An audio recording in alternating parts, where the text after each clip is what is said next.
As time goes on in marriage, certain things do happen. Some people get to know their spouse better, and some cut off. They don't even get to know anything about themselves. They start to concentrate on things that don't really matter.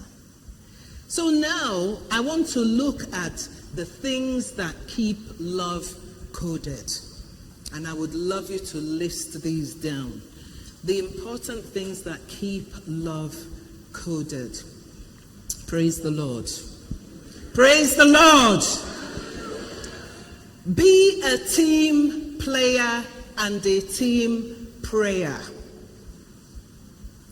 You will be astonished if you ask majority of couples how many of them actually pray together day in, day out.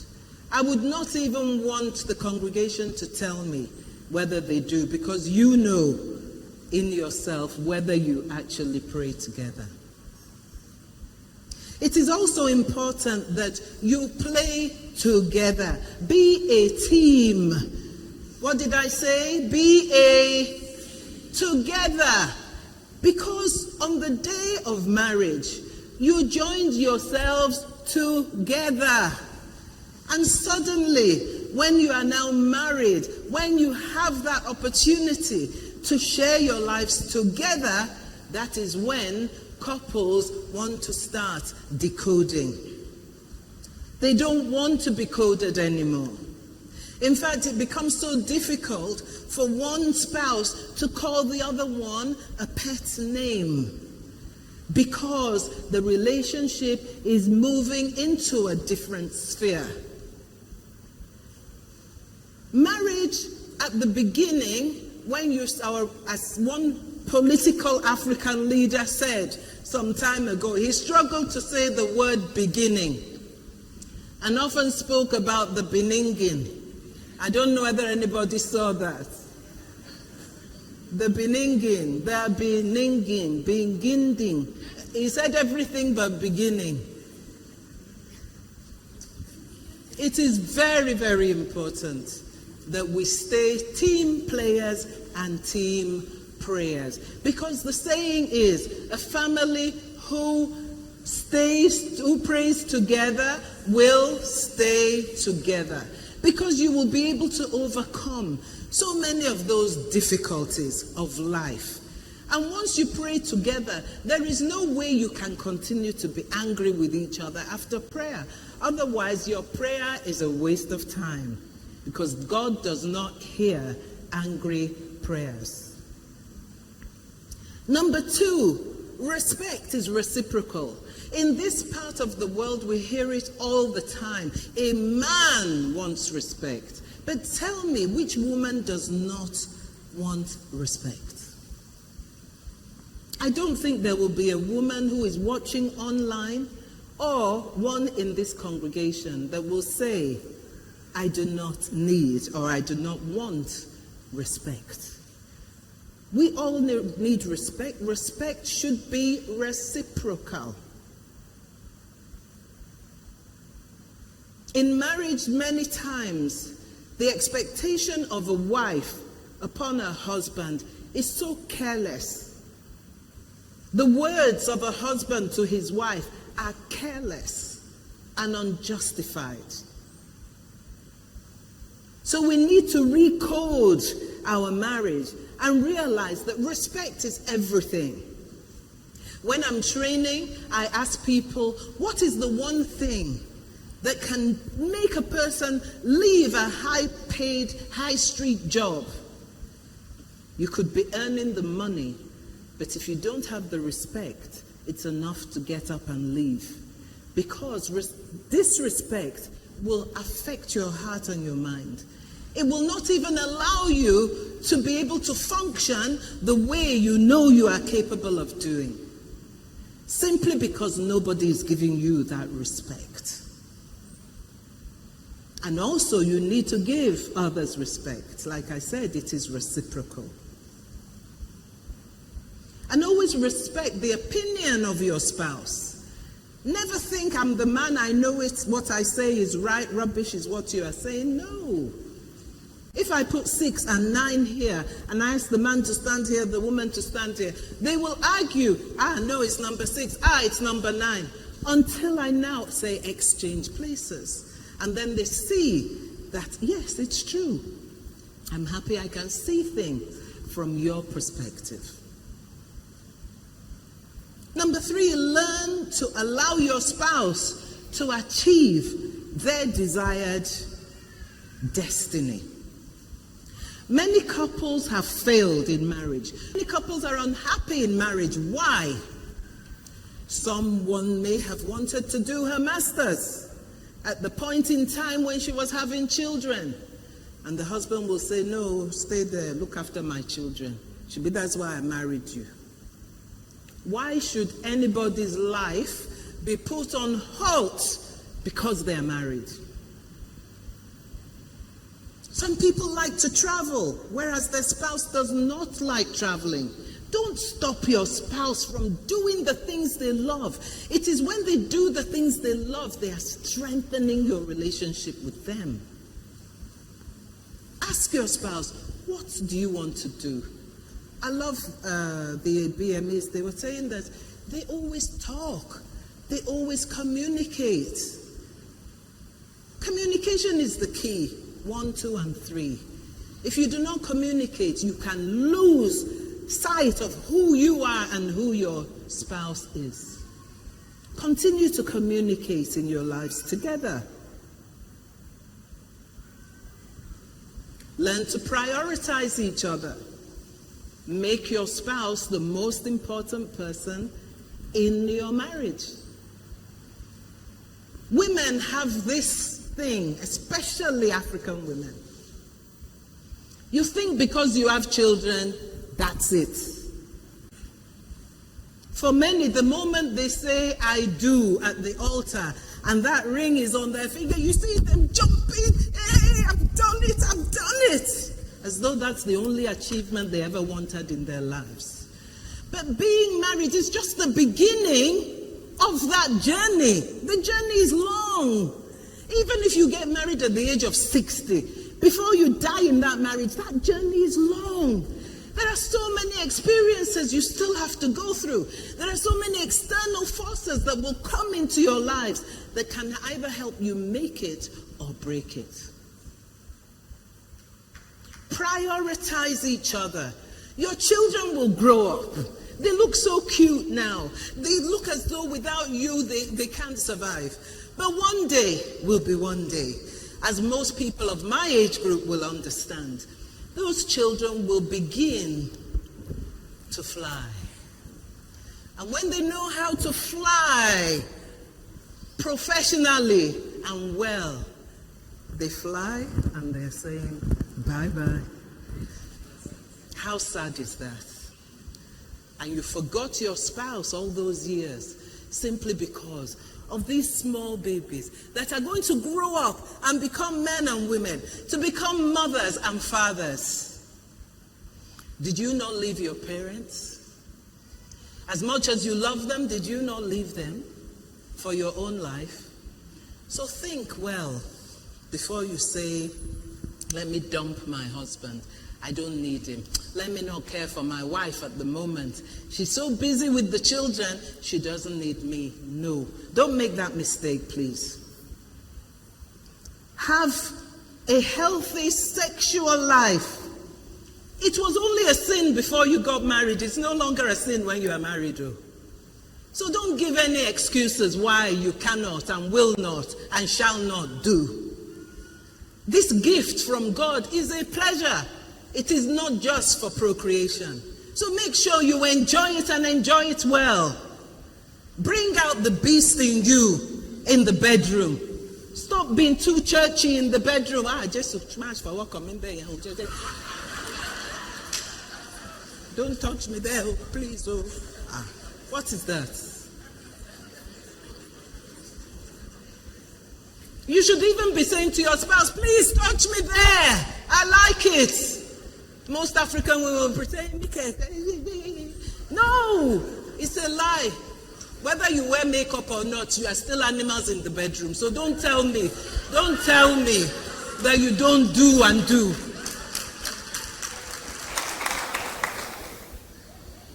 Stop using the children as an excuse. Repair your marriage sexually.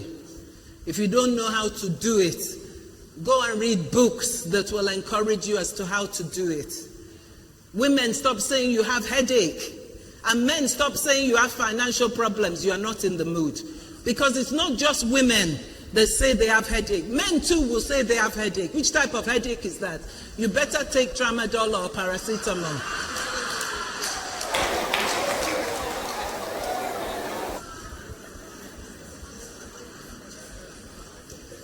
Be ready to surprise your spouse. Surprise them.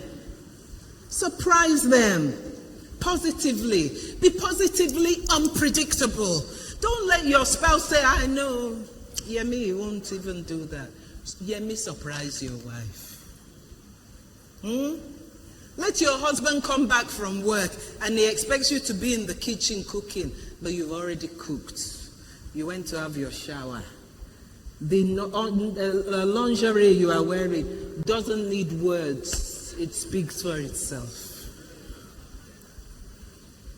Be positively unpredictable in your marriage. Praise the Lord. Laugh together. You know, the funny thing is, like Senior Pastor always says, you see couples in the car.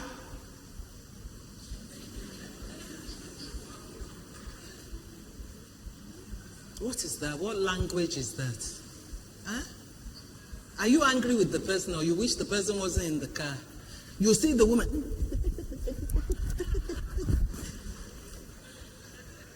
And the man will. And you know he's saying, if you want to get out, Joe. I don't have time for all this. Let us see couples laughing together. Surely.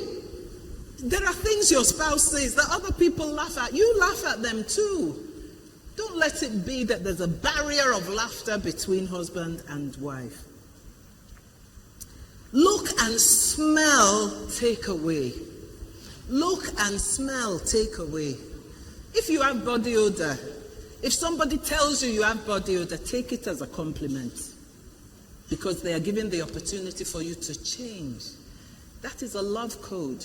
If you look good and smell good, you are keeping that spark alive. Show affection to each other, even in public. You know, one thing I've noticed, and it happens in my own marriage too. When you go out for a function, even if it's at somebody's house, as soon as you walk in, what happens? The man goes to the men. The women go to the women. That could be the only time the two of you have got to enjoy yourselves together. But still, you separate each other. What is wrong with sitting together? Sit together, be a couple. Don't let society separate you. Because most will say, look at that man. What if he... Say no more. So please... And also, men, watch your association. You see, women, we have a lot of people around us. But the power that the association of friends, male friends, have on a man is very, very strong. If a man is shown to love his wife, the men will say, look at this one, Mumoni. They will even bring one woman, introduce it to your husband. They won't say anything more than that. They'll just bring the girl there. Which man is strong enough not to see? So show affection to one another. Revisit your early years. Do you know, when I think about the early years, even in my own marriage, I feel so tickled. I'll be thinking, aww. I'll be thinking, how sweet. The things he did. I didn't even ask him, and he did all those things for me. Yeah? And me too, I loved him so much. Before he could, oh darling, let me do this for you. Don't worry. Huh? But now, as the years have gone by, things change. Things change. But let us not allow things to change. Go back, revisit those exciting days, the places you used to go, the things you used to say to one another. Revisit them and spark up your life. And then one thing that is very, very important is to always show gratitude to your spouse.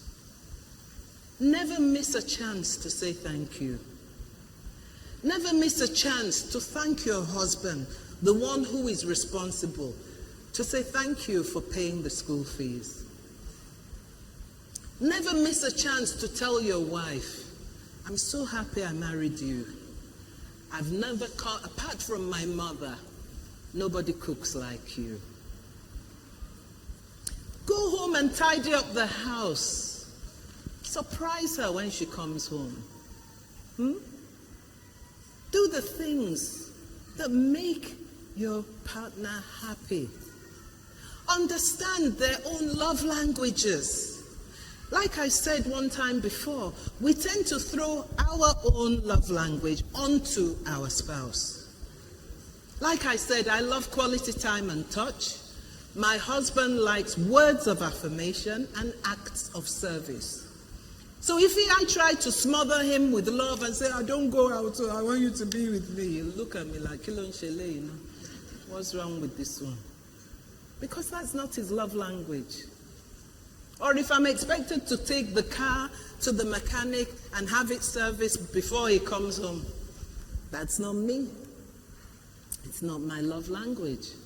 So rather than throwing your own love language onto your spouse or your boyfriend or your girlfriend, reverse it. Give them what they want, not what you want for yourself. I pray that God, in His infinite mercy, will bless the singles, the single parents, the separated, the married, the divorced, and the widow and the widower. And I pray also that God will give you that somebody that will eventually be your best friend, that will eventually look at you and understand every one of your needs, that will allow you to be free to be yourself, that will not suppress you or be an oppression in your life, but they will be there to walk the walk with you, to make you happy as well as make themselves happy. I pray you will all be good parents and bring up children who will have that love code in them. I pray that God will give you all long life and good health. And I want us to think about the widow and the widower. Because the single parent, the married and all that, we made those decisions. But the widow and the widower was faced with something they never in their life dreamt could happen to them. So in thinking of the widow and the widower, can we please love our spouses? Because we honestly don't know how long we have with them. We don't know how long they have with us.